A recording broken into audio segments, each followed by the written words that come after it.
దండోరా movie review. ఒకటే regret ఏంటంటే ఈ మూవీ కొంచెం ముందే చూడలేదని. ఆ 2 సినిమాలు ఏవైతే చూశానో అవి చూసినందుకు కూడా కొంచెం రిగ్రెట్ ఉంది.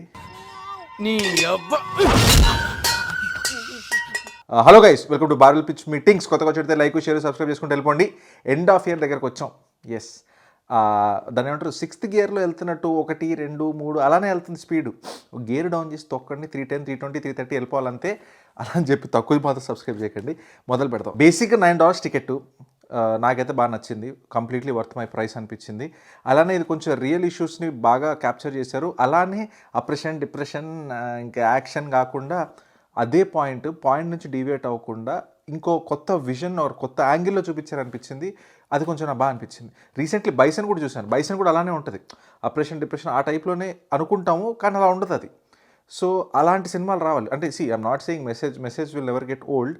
ఆ మెసేజ్ కూడా ఇంకా యాక్టివ్గా ఉంది, దాని గురించి కూడా మాట్లాడతాను. కానీ ఆ డెలివర్ చేసే వెహికల్ ఏదైతే ఉందో అది బాగుంటే మనం ఎంటర్టైన్డ్గా ఫీల్ అవుతాం. చూసినందుకు అరే బాగుంది కదా అనిపిస్తుంది. బేసిక్గా స్టోరీ కూడా చెప్తున్నా కదండి. ఆనర్ కిల్లింగ్స్ ఏంట్రా ఎప్పుడు జరిగినాయి అని ఇప్పుడు ఒడి చేస్తున్నాడు, సొసైటీ ముందుకు వెళ్తుంది అది అనుకుంటాం, కానీ కాదు.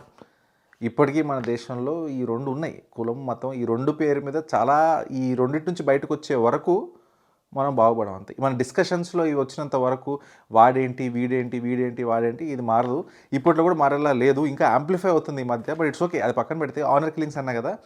అప్పట్లో ఒక మారుతి సుజుకి ర్యాంబో ఉండేవాళ్ళు, మీకు తెలిస్తే క్లారిటీ ఉంటుంది, కొంచెం న్యూస్ ఫాలో అవుతే. ఆయన వెళ్ళి ఒకరిని వేసేసారనమాట. అసలు నాకు ఎక్కడ సొసైటీ మీద చిరాకేస్తుంది అంటే కొన్ని విషయాలలో ఆయన వెళ్ళి ప్రెగ్నెంట్ డాటర్ ఇస్ ప్రెగ్నెంట్, అది ఆయనకు తెలుసు. వాళ్ళ హస్బెండ్ అంటే వాళ్ళ అల్లుడిని చంపేస్తారు. సో ఇక్కడ ప్రాబ్లం ఏంటంటే చంపేశారు కదా, సొసైటీ యునానిమస్గా ఇప్పుడు దిశ కానీ రేప్ సిచ్యువేషన్స్లో అందరు ఎలా ఏకదాటిగా కలిసికట్టుగా ఇది చేయాలి అది చేయాలంటారు, ఇలాంటి సిచ్యువేషన్లో మాత్రం డివైడ్ అయిపోతున్నారు. ఆయనే కరెక్ట్ అంటారు. అలా అనే జనాలు ఉన్నంత వరకు జరుగుతూనే ఉంటాయి. యాజ్ ఇట్ ఈస్ జరుగుతూనే ఉంటాయి. అది ఎప్పుడో జరిగింది, ఇప్పుడు ఎందుకు అవన్నీ అంటారా? రీసెంట్లీ మీరు వెళ్ళి గూగుల్ చేసుకోండి, సూర్యాపేటలో ఒకటి జరిగింది. ఇదేదో నేను సినిమా కోసం చూసింది కదా, అది జరిగినప్పుడు నేను న్యూస్ ఫాలో అయ్యాను, చాలా బాధ కూడా వేసింది. ఏంట్రా జనాలు ఇలా తయారవుతున్నారని. సూర్యాపేటలో కూడా ఇలాంటి ఆనర్ కిల్లింగ్ ఒకటి జరిగింది. అంటే నాకు గుర్తున్నంత వరకు ఆ ఇంటి హెడ్ ఎవరైతే ఉంటారో గ్రాండ్ మా, ఆ ఏజ్ ఆవిడ కూడా పగబట్టుకొని వాడిని సాగు నేను చూడాలన్నట్టు అలాంటి జనాలు ఉన్నారు. ఈ స్టోరీ కూడా కొంచెం అలాంటిదే, కానీ ఆ జోన్లోకి వెళ్ళదు. అంటే ఆ కిల్లింగ్ ఎంత బ్రూటల్గా చూపించిన తర్వాత రివెంజ్, యాక్షన్, ఇది అది కోర్టు, ఆ యాంగిల్ మూవీ కాదు ఇది. ఇది ఒక కొత్త పర్స్పెక్టివ్ చూపిస్తుంది అనమాట. పర్స్పెక్టివ్ ఏంటంటే ఎవరైతే ఈ యాక్షన్ చేశారో, ఇన్వాల్వ్ అయ్యారో, వాళ్ళ పాయింట్ ఆఫ్ వ్యూ ఏంటి, వాళ్ళని ఎక్కడ వైట్ వాష్ చేయరు, ఏం చేయరు, అసలు ఏం జరుగుతుంది, సొసైటీ ఏంటి, కాస్ట్ ఏంటి. ఇప్పుడు ఇది చూస్తే మీకు క్లారిటీ వస్తుంది. ఇప్పుడు అలాంటి సిచ్యువేషన్స్లో చేసేది మనిషి ఒక్కడే కాదు. 100% బ్లేమ్ వాళ్ళదే, కానీ అక్కడ సిస్టమ్ కూడా ఉంది. ఆ సిస్టమ్ దీన్ని ఎంకరేజ్ చేస్తుంది. ఆ సిస్టంలోనే ఇవన్నీ జరుగుతున్నాయి. ఆ సిస్టమ్ని బ్రేక్ చేయాలంటే ఏం చేశారు ఈ సినిమాలో అనేది బాగా చూపించారు. సరే, ఈ కాన్సెప్ట్ బాగుంటే సినిమా బాగున్నట్ట అంటే కాదు. కాన్సెప్ట్ బాగున్నా ఎగ్జిక్యూషన్ బాగోకపోతే బాలేదనే చెప్తాను. కానీ ఈ సినిమా అలా కాదు. ఎగ్జిక్యూషన్ కూడా పర్లేదు, బాగుంది. యాక్టింగ్ బాగా చేశారు, స్టోరీ స్మూత్గా వెళ్ళిపోయింది. 2 hours 20 minutes ఎక్కడ ల్యాగ్ లేకుండా లాగకుండా చేశారు, which is appreciable. And actors కూడా అందరు బాగా చేశారండి. ఇచ్చిన స్కోప్లో అందరు బాగా చేశారు. ఒకరు ఉన్నారు, మళ్ళీ మాట్లాడదాము కొంతసేపు అయ్యాక, బట్ ఫ్లోలో వెళ్తున్నాం కదా, వెళ్ళిపోయి మెయిన్ చెప్పాలనుకుంది ఏంటంటే ఈ సినిమాకి hero is the story screen play concept. ఇలా ఉంటే నాకు సినిమాలు నచ్చుతాయి. ఫర్ ఎగ్జాంపుల్ మొన్న దురంధర్ చూసా, బాగా అనిపించింది, బాగా నచ్చింది. ఆలోచిస్తూ ఉండే, మొన్న ఎవరితో ఫ్రెండ్తో కూడా మాట్లాడుతూ అన్నా, అరే ఏంట్రా అంటే ఇప్పుడు రణబీర్ని తీసేసి రణబీర్ని పెట్టండి, లేదా ఇంకెవరైనా మంచి యాక్టర్ని పెట్టండి, లైక్ వెల్ బిల్ట్ ఫిజిక్ అంత గుడ్ యాక్టర్ని పెట్టండి, నడుస్తుంది సినిమా. ఇప్పుడు కేజీఎఫ్లో యశ్ని పెట్టినా మేబీ వర్కౌట్ అవచ్చు, ప్రభాస్ గారిని పెట్టినా వర్కౌట్ అవచ్చు. పాయింట్ బీయింగ్ అక్కడ హీరో స్టోరీ ఇదంతా ఆల్రెడీ అంతా సెట్ పీసెస్ ఉన్నాయి, అన్ని రెడీగా ఉంది. ఒక క్యారెక్టర్ ఉంది, చాలా క్యారెక్టర్స్ ఉన్నాయి, అందరికీ రోల్స్ ఉన్నాయి. మీరు ఆ రణ్వీర్ సింగ్ని తీసేసి ఎవరిని పెట్టినా సినిమా హిట్ అయ్యేది. ఇక్కడ అంతే. ఈ సినిమాలో కూడా everybody did a very good job, casting కూడా చాలా బాగుంది, దాంట్లో తప్పేం లేదు. కానీ రోల్స్ని తీసేసి ఇంటర్చేంజ్ చేసేసి నవదీప్ గారిని సర్పంచ్ అలా అటు ఇటు మార్చేసి ఏదైనా చేశారనుకోండి, అయినా సినిమా ఆడుద్ది, అయినా సినిమా బాగుంటుంది. ఎందుకు అంటే సినిమాకి హీరో మన స్టోరీ. నెక్స్ట్ కొన్ని చిన్న ఇష్యూస్ అయితే ఉన్నాయి. ఫర్ ఎగ్జాంపుల్, ఎవరైతే ఆ ప్రాస్టిట్యూట్ రోల్ చేశారో మన బిందు మాధవి గారు, ఆవిడైతే నాకు దీనికి అస్సలు సెట్ అవ్వలేదండి. ఇంకా పిల్ల జమీందారులో సిటీ నుంచి ఊరికి వచ్చిన టైప్ వాయిస్ డబ్బింగ్ అనిపించింది. ఎక్కడ ఒక ఊర్లో ఉన్న ప్రాస్టిట్యూట్ రోల్ లాగా అనిపించలేదు. ఎందుకో తన డబ్బింగ్ వల్ల ఏమో నేనైతే కన్విన్స్ అవ్వలేదు. అండ్ తనతో శివాజీ గారికి అయ్యే కాన్వర్జేషన్స్ కానీ అసలు హౌ డిడ్ శివాజీ లైక్ ఎలా ఎలా కలిశారు ఏంటి అనేది ఆ ట్రాన్సిషన్ చూపించకపోవడం వల్ల నాకు అంత కన్విన్సింగ్గా అనిపించలేదు.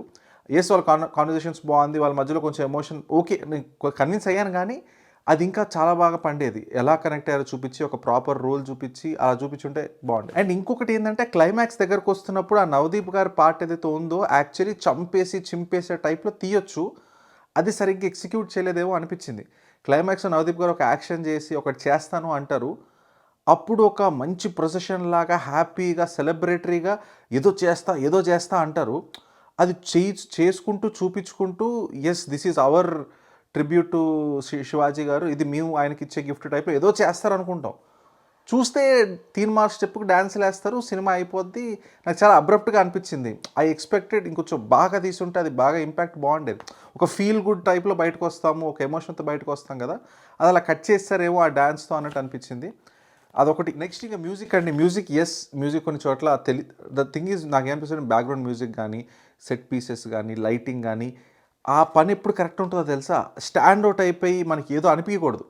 సినిమానే హీరో, దాన్ని తీసుకుంటూ వెళ్ళిపోవాలి, ఆ టైప్లో ఉండాలి. ఆర్ స్టోరీ మనకైతే విజువల్ ఉందో దానికి యాడ్ ఆన్లా ఉండాలి. Music most of the movie బాగానే ఉంది, కాకపోతే ఆ ఇంటర్వెల్ దగ్గర ఒక ఫసక్ సీన్ అవుద్ది. ఆ ఫసక్ సీన్ దగ్గర మనకు అనిపించే ఎమోషన్ని యాంప్లిఫై చేయాలి మ్యూజిక్ నా దృష్టిలో. కానీ ఈ క్లైమాక్స్లో కానీ ఇక్కడ కానీ ఏంటంటే మనం ఫీల్ అవ్వాల్సింది క్యూ చేస్తున్నట్టు ఉంటుంది. ఇప్పుడు జబర్దస్త్లో ఇప్పుడు నవ్వండి అని చెప్పి మ్యూజిక్ వేస్తారు కదా, అలా ఇప్పుడు ఏడవాలి మీరు కమా ఇట్స్ అన్ ఎమోషన్ అని చెప్పి ఒక సౌండ్ ఉంటుంది, ఒక మెలోడ్రామాటిక్ సౌండ్ ఉంటుంది, వదులుతారు ఇంటర్వెల్లో. క్లైమాక్స్లో ఇప్పుడు మీరు ఉప్పొంగిపోవాలి, కమా జోష్ రావాలి అనే టైప్లో అదే చెప్తున్నాను. మనం ఫీల్ అయ్యేది ఆ మ్యూజిక్ కొంచెం యాంప్లిఫై చేయాలి, కానీ అది మనల్ని చెప్పకూడదు నువ్వేం చేయాలి. ఏమరా బాబులు మస్తు కామెడీ చేస్తుండే. అవును సార్, నమ్మంటారా? నెక్స్ట్ యాక్టివ్ పర్ఫార్మెన్సెస్లో డెఫినెట్లీ శివాజీ గారిని మెన్షన్ చేయాలండి. Shivaji garu is a very brilliant actor. అసలు సరే మనం వేరే విషయాల గురించి తర్వాత మాట్లాడుకుందాం, కానీ శివాజీ గారు చంపేశారు. ఫ్రమ్ 90s కానీ మన కోర్ట్ సినిమాలో కానీ ఇక్కడ కానీ యాక్టింగ్ విషయంలో చాలా బాగా చేస్తున్నారండి. అదే రియల్ లైఫ్లో చేస్తారు. అది కొంచెం ఏమో అది బిగ్ బాస్ దగ్గర నుంచి నాకు కొడతా ఉందన్నమాట. ఆయన ఏంటో జనాలు తెలిసే లోపే మళ్ళీ ఒక కవర్ డ్రైవ్ వేయడాలు, అసలు చక్కటి కవర్ డ్రైవ్లు కొడతా ఉంటారు. బట్ యాజ్ ఎ సెడ్ మంచి యాక్టర్స్ ఇలాంటి గబ్బు పనులు ఎందుకు చేస్తారు నాకు అసలు అర్థమే కాదు. అప్పట్లో కెవిన్ స్పేసీ మా ఉండేవాడు.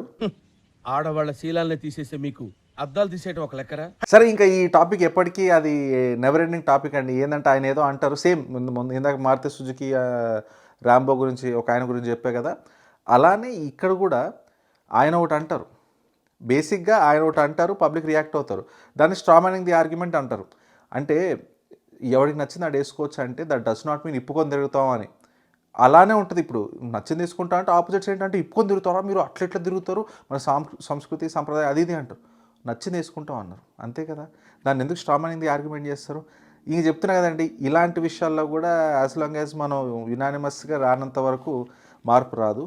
బట్ అప్రిషియబుల్ థింగ్ ఏంటంటే ఇండస్ట్రీలో చాలామంది స్ట్రాంగ్ ఫీమేల్స్ పైన ఉన్న వాయిసెస్ బయటకు వచ్చి ఏదో ఒకటి చెప్పారు అట్లీస్ట్. మిగతా వాళ్ళు మాత్రం రిలాక్స్ ఉన్నారనమాట. అందరూ అదే చెప్తున్నారు, అందరూ ఒకేసారి వచ్చుంటే ఇంకోటి ఇలాంటిది రిపీట్ అవ్వదు. But it's okay, good to see at least some momentum going. ఇదే పెద్ద స్టార్స్, పెద్ద యాక్టర్స్, స్పెషల్లీ బాలయ్య లాంటి వాళ్ళు చేసినప్పుడు కూడా వచ్చుంటే బాగుండేది. ఇట్స్ ఓకే, మనం ఏం చెప్తాం. ఇంకా సినిమా అయితే బాగుందండి, దండోరా చూడండి. నేనైతే డెఫినెట్లీ రికమెండ్ చేస్తాను. ఓటీటీలో వచ్చేలోపు కుదిరితే థియేటర్లో చూడండి. డబ్బులు వస్తే ఇలాంటి సినిమాలు కొంచెం చూస్తున్నారు జనాలని చెప్పి ఇంకా వస్తాయి. ఒకవేళ లేట్ అయినా పర్లేదు, ఓటీటీలో కూడా గట్టిగా చూడండి. ఓటీటీలు ఇలాంటి మూవీలు ఎంకరేజ్ చేస్తాయేమో. చూసిన బాల్ పిచ్ మీటింగ్స్ కలుద్దాం వచ్చారు. Thank you.